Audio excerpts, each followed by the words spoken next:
Welcome to the Deep Dive. Today we're cutting straight to the science behind one of the most significant transitions for women. Menopause, our focus. It's squarely on the evidence. We're looking at verified, low-risk, non-hormonal strategies, things that address symptoms but also, improve long-term health. And you really don't have to look far to see why this is so crucial. Yeah. I mean, the research is pretty clear. Something like 70% to 80% of women report really debilitating symptoms. Things like hot flashes, anxiety, major sleep problems, joint pain.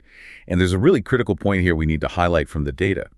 Black women consistently report more bothersome vasomotor symptoms, the hot flashes, and their median duration. It's an astounding 10.1 years. Yeah, that's over a decade. A whole decade. We're finding effective management isn't just nice to have, it's essential. Right. It absolutely is. And it really sets the stage for why we need sustainable strategies so badly. So maybe just to start, let's quickly define what we're talking about. Get on the same page.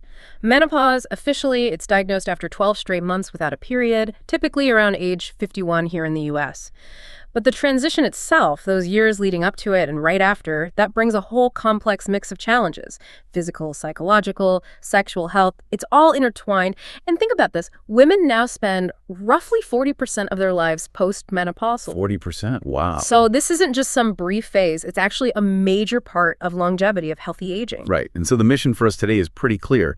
Find those non-drug, low-risk alternatives that actually work, that are proven to give real relief. Okay, let's unpack this then. We've got this huge stack of sources, including multiple randomized controlled trials, and they seem to point towards mind-body movement.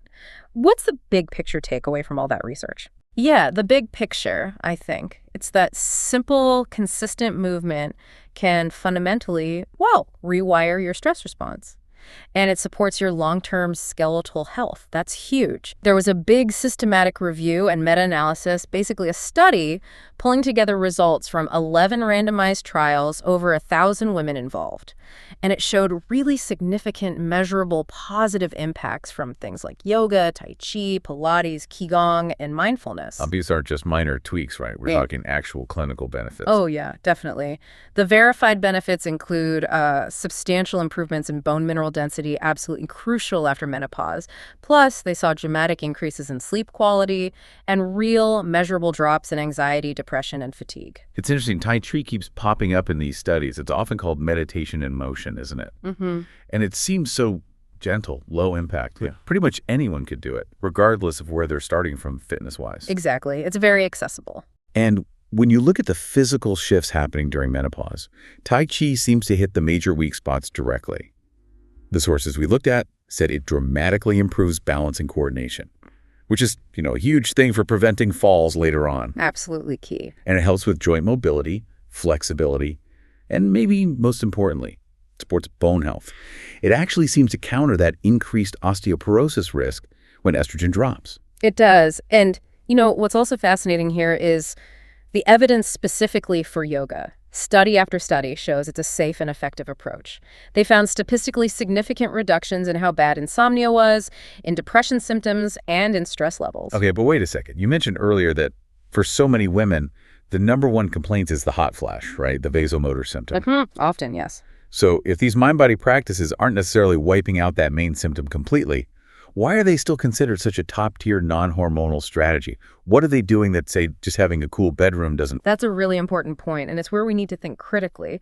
The research shows that while yoga did seem to slightly improve overall menopause-related quality of life, especially in those vasomotor and sexual function areas, the actual impact on reducing how often hot flashes happen, that's been kind of inconsistent across studies, or maybe just modest. But they're still top tier because they hit the other big part of the symptom picture, the psychological distress, and the sleep problems. I mean, think about it. If you can significantly slash your anxiety, sleep way better, and boost your bone density, you're dramatically improving your quality of life overall. It just makes those remaining physical symptoms, like the flashes, much easier to cope with.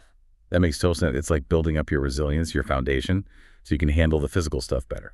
Okay, so here's where it gets really interesting for me. Let's talk mechanics. How? How does moving slowly, or holding a yoga pose, actually change things physically, hormonally, biologically? Right.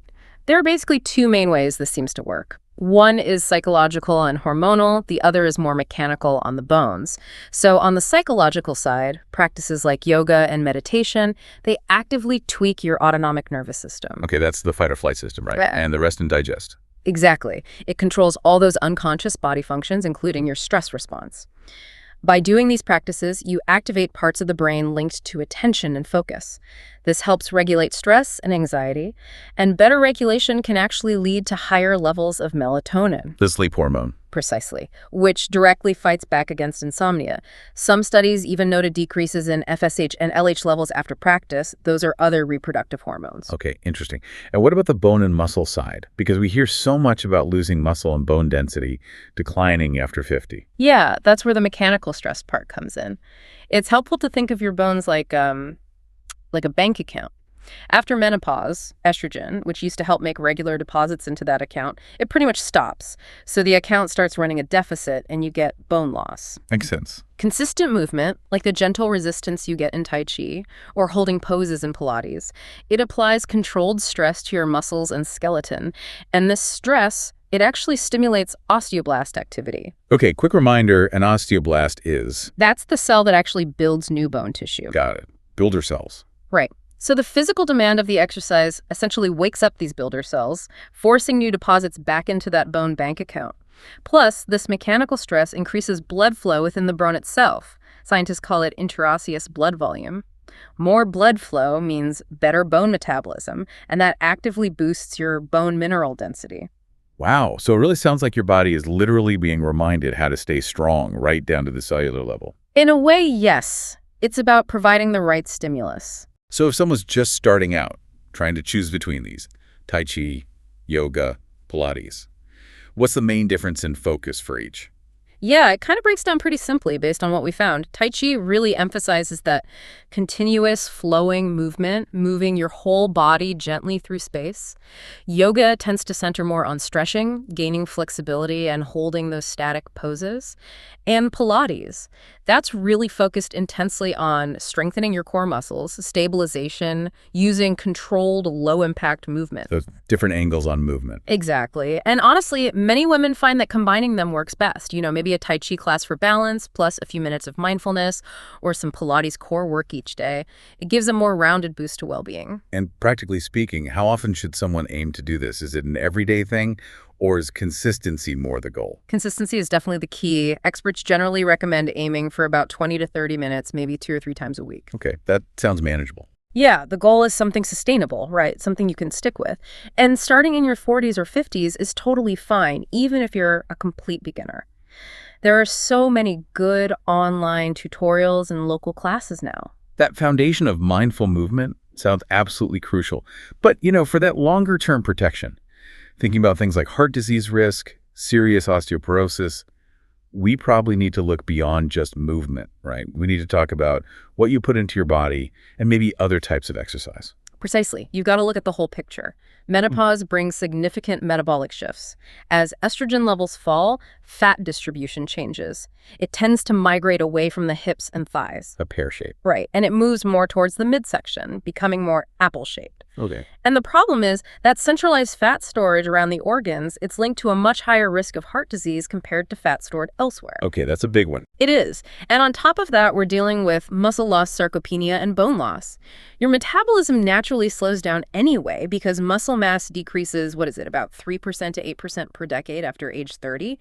And that accelerated bone loss, it doesn't wait for your final period. It often kicks in 1 to 3 years before that happens. Wow, so you're already losing ground before you even officially hit menopause. Yeah, you're potentially fighting a 5 to 10 year period where bone loss really ramps up. So if mindful movement like Tai Chi helps support bone health, what specific activity do we need to actively fight back against that muscle loss and the metabolic slowdown? We're not just talking about a gentle walk here, are we? No, walking is great for general health, absolutely. But it's probably not enough on its own to really counter that muscle loss or significantly boost bone density.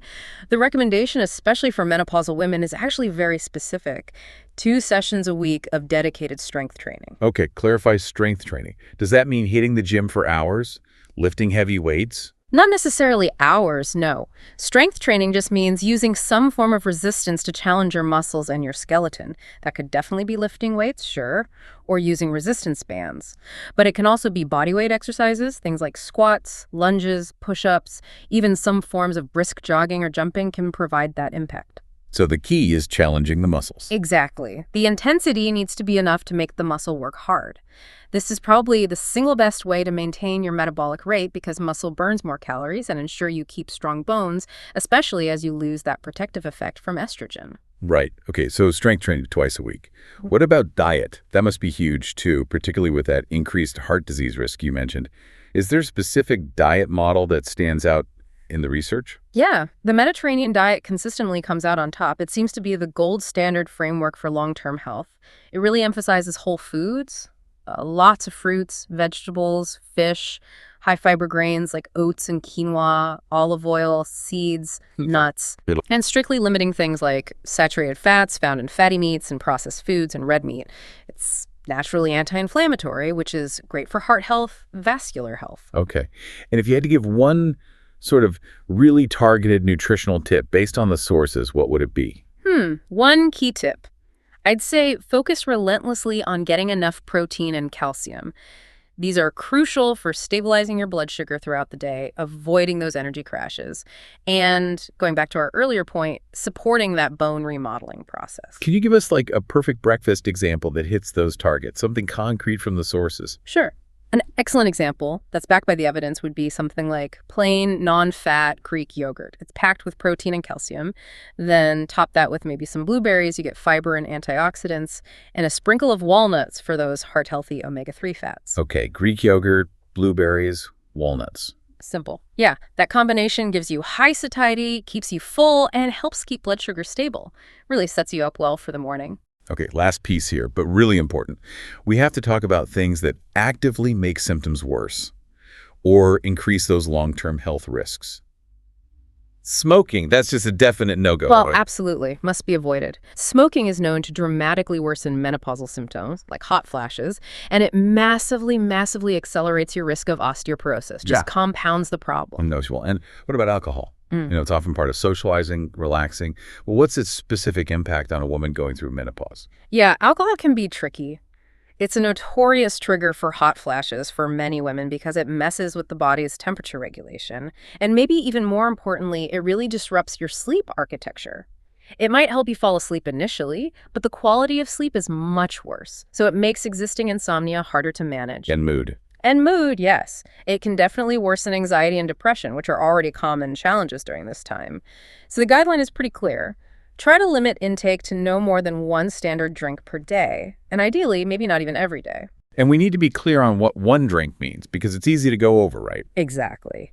A standard drink is defined as about 5 ounces of wine, 12 ounces of beer, or 1.5 ounces of liquor. You know, that generous glass of wine you might pour at home or get in a restaurant. That could easily be closer to 2 standard drinks. So just being really mindful of the volume is key, especially if you're struggling with sleep or hot flashes. Okay. So if we kind of pull all this together, connected to the bigger picture, what we've really synthesized today isn't about finding some single magic pill to replace hormones, is it? No, not at all. It's more about recognizing that managing menopause effectively is, well, it's like building a multi-layered defense strategy. Yeah, that's a good way to put it. It combines that mindful movement yoga, Tai Chi for building resilience and managing stress.